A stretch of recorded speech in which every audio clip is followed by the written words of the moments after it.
Sahne faoliyatiga aylantirilgan inqilob. Abdurahimjon Abdurashid. Birinchi bob. Mustaqillik arzu umidlarining O'rta Osiyoga bog'lanish jarayoni. Sharq Turkiston mustaqillik urushining Manas daryo sohilida to'xtalishi o'zaro taxt talashib urush qilayotgan kommunist va Gomindan Xitoylarining qaysini g'alaba qilishini kutishi edi. Ya'ni Xitoy urushida mayli Gomindan g'alaba qilib hokimiyatni saqlab qolamdi yoki Xitoy kommunistlari g'alaba qilib hokimiyatni tortib olamdi. Ish qilib oxirgi natijada Sharq Turkiston Jumhuriyati vaqtli hukumati rayonlarini o'z ichiga olgan butun Uyg'uriston territoriyasi Xitoy davlatiga tava qilinib, Gomindan qozonsa Chiniy Turkiston muxtoriyati, kommunist Xitoylar qozonsa Sharq Turkiston Avtonom Respublikasi degandek Xitoyning bir parcha mustamlikasi bo'lishga loyihalar tayyorlanib bo'lgan edi. Uyg'uristonning janubiy va sharqiy rayonlaridagi 7 viloyat Gomindan mustamlikasi, ya'ni ochiq aytganda Xitoyparast Chiniy Turkistonchilarning Gomindan bilan hamkorlashma idorasi ostida shimoldagi mustaqil Sharq Turkiston Jumhuriyatiga qo'shilib ketishga qarshi, ya'ni Xitoyning mustamlikasi bo'lib yashashga tayyor edi. Sharq Turkiston Jumhuriyati vaqtli hukumati garchi mustaqillik xitobnomasiga ega bo'lsa-mu, lekin hukumat rahbarlari avval dohiyning buyrug'ini ijro qilish, ondan milliy manfaatni chiqish qilish deb Stalinning og'ziga qaraydi. Stalinning buyrug'iga qarshi hech nima deyolmaganidek 1945-yili Yalta orolida tuzilgan shartnomada zo'r umidlari bor edi. U shartnomada Xitoy Kommunist partiyasi g'alaba qilib hokimiyat qura olsa, mamlakat tinchlangandan keyin Sharq Turkiston, Mongoliya, Tibet qatorliq va boshqa ko'p sonliqni tashkil qiladigan millat xalqi o'z taqdirini o'zi belgilash prinsipi bo'yicha ovozni qo'ymaslik huquqiga ega degandek moddalar imzolangan bo'lg'achqa, ular vaqt kelganda gap bilanla mustaqil bo'la olaymiz-kan. Hozir xalqaro vaziyatga moslashib, dohiyning buyrug'ini bijo keltirib, kommunist Xitoylarning mustamlikasini qabul qilib turaylik degan chorani talab etishgan edi. Shunga urushda allburun yengilib chekingili yer topolmayotgan qoldiq Gomindanchilarga hujum qo'zg'amay, 30 ming muntazam davlat armiyasini tuzg'inlab, Xitoy Kommunist partiyasi g'alaba qilguncha Manas daryosi bo'yida qaq 5 yil kutgan edi.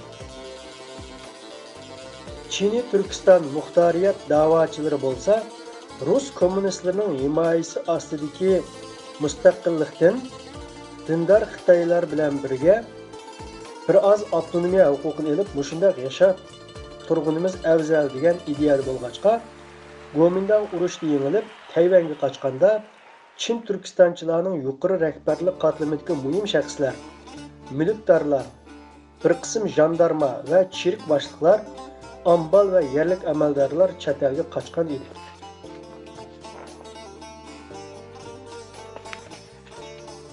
Bir 1949-yili sentabr Xitoy Kommunist partiyasi Gomindanning ustidan g'alaba qilib, bir pay o'q chiqarmasdan ochiq darvozadan kirib, butun vatanimizni ishg'ol ostiga oldi.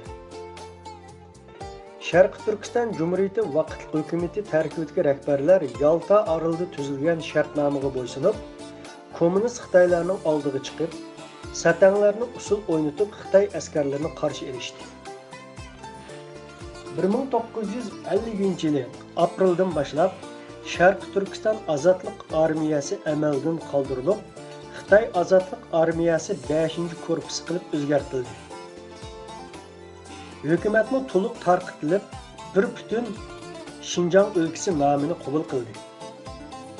5-korpus tarkibida qurollarni taltukis topshirib etmagan mustaqilchi jangchilar qayta tashkillanib, kommunist Xitoyga qarshi jangga tayyorlik qilayotganda, Mao Zedongning markazli qon to'kish planiga dal kelib, 1951-yil oktyabrda Sharqi Turkiston Azodlik armiyasining qoldiq kuchlari to'liq bostirilib tarmar qilindi. Bu qatimliq markazli qon to'kish jazosidan boshlab 1957-yilgacha sobiq Sharqi Turkiston hukumatida aktiv xizmat ko'rsatgan, harbiy safda fidokorlik bilan Xitoyga qarshi jang qilgan, iqtisodiy, moddiy va ma'naviy jihatdan mustaqillik uchun turtki qo'shgan, yana shundoq ruh va ideyaga ega barliq Uyg'urlar jazolandi. Uchuq sud echilib o'limga hukm qilindi. Yoshirin qasdlab o'ldirildi. Muddatsiz va uzun yillik qamoq jazosi bilan jazolandi. Mushu jarayonda ayni vaqtdagi Sharqi Turkiston Jumhuriyati vaqtli hukumatida ikkinchi darajali o'ringa ega, ya'ni Sayfiddin Azizi, general-mayor Zunun Tiyip, Abdurauf Mahsum, Ziyo Samidi qatorliqlarga o'xshash va 3-darajali o'ringa ega, ya'ni Ashir Voidi, Ahmadjon G'ozi, Yusufbek Muxlisi lardek bir turkum muhim shaxslardan unumli foydalangan edi. Bo'libmi 1953-yil mart Stalinning o'limidan keyin Xitoy hukmronlari sobiq Sharqi Turkiston Jumhuriyati vaqtli hukumatining qoldiq rahbar va ofitser jangchilarini har turli tuhmatlar bilan qattiq jazolab yig'ishtirishni tezlatdi. Bosh egib aktiv xizmat ko'rsatganlarga omonlik bersimi, qattiq nazorat ostida tutishni bo'shashtirmadi. Stalinning o'limidan keyin Xitoy hukmronlarining pozitsiyasida jiddiy o'zgarish bo'layotganligi sobiq Sharqi Turkiston hukumati qoldiq kuchlarini Yalta shartnomasidan umidlarini uzishga qistamoqda edi.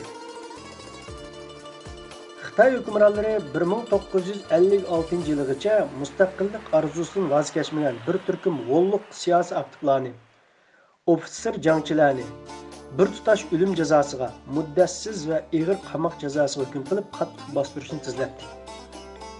Shuning bilan bir vaqtda Xitoy mustamlikchilari xatardan o'tish planini to'liq bajarib bo'lganligi uchun Sovet ittifoqiga chiqib ketishi kerak bo'lgan yoki o'zidan chiqib ketishni orzu qilgan hamda ayni vaqtda Sovet ittifoqi hukumati bilan xizmati oxirlashganini qaytarib berish to'xtami tizimligida bor bo'lgan ikki davlat o'rtasida imtiyozga ega arboblar va Xitoy hukmronlari uchun xatarlik shaxslar qatorliq bir turkum kishilarni 1957-yili Sovet ittifoqiga o'tkazib berdi. Xitoy kommunistlari vatanimizni tinchlik bilan ishg'ol qilgandan boshlab shu vaqtgacha bo'lgan 7 yil ichida mayli o'z vaqtida Gomindan hukumatiga sodiq ishlaganlar bo'lsin, mayli Sharqi Turkiston hukumatida aktiv xizmat ko'rsatganlar bo'lsin, shuningdek bir taraf ammo faqatla mustaqillik irodasi kuchli Xitoyga o'tmanligi bor ham ruslarga sat qaraydigan bir qancha 10 minglagan Uyg'urlar jazolandi. Mushu taltukis jazolashda Xitoy hukmronlari sobiq Sharqi Turkiston hukumatining bir turkum g'olliq arboblaridan unumli foydalangan edi.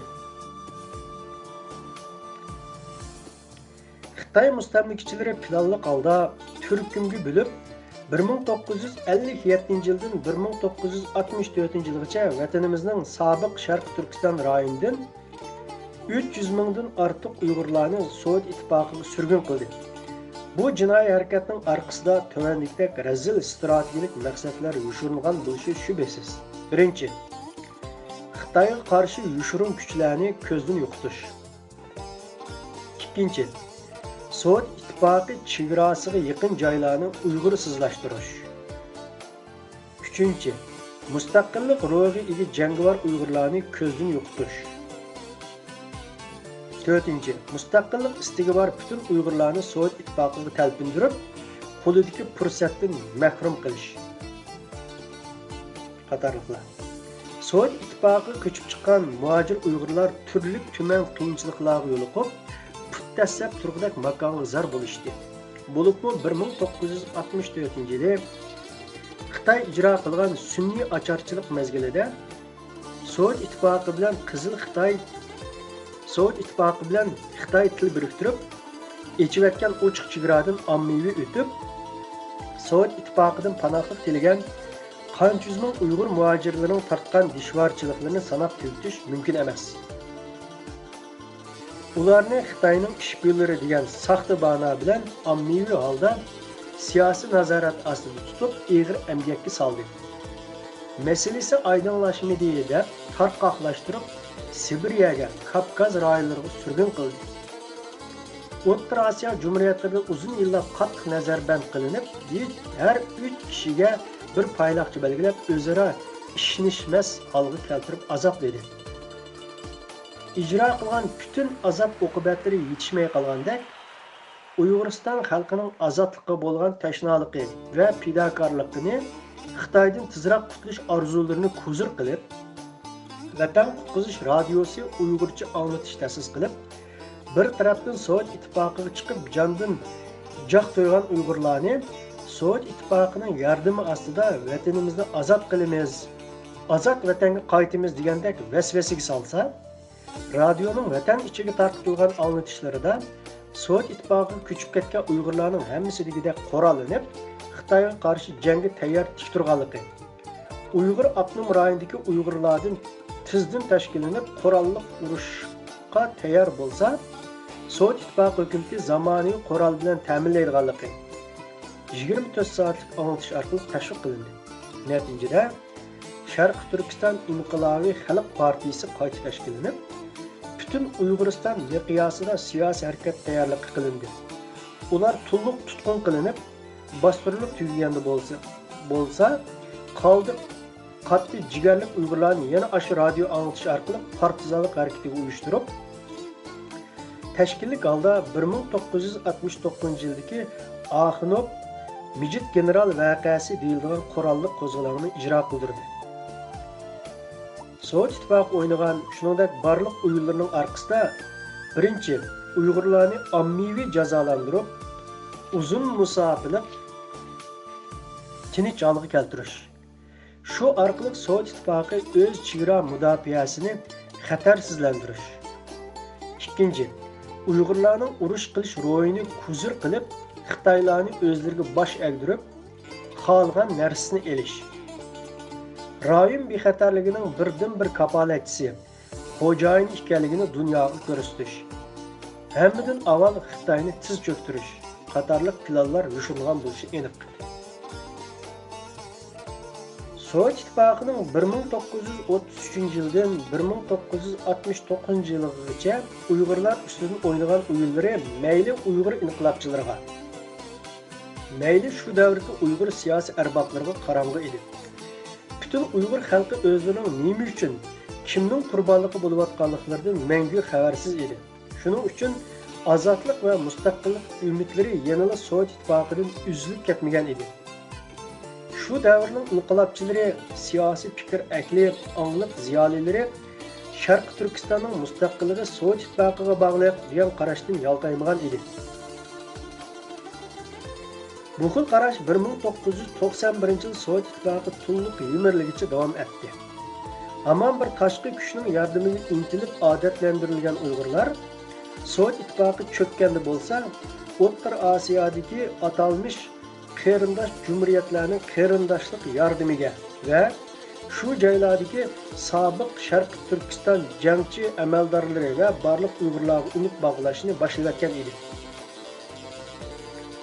Hatto 1997-yillari O'rta Osiyodan harbiy baza ariyat elib, qurolli kuch tashkillab, qarindosh davlatlarning himoyasida Sharq Turkistonni jiddiy ozod qilyotmasak kech qolamiz deb urush tayyorligini boshlayotgan.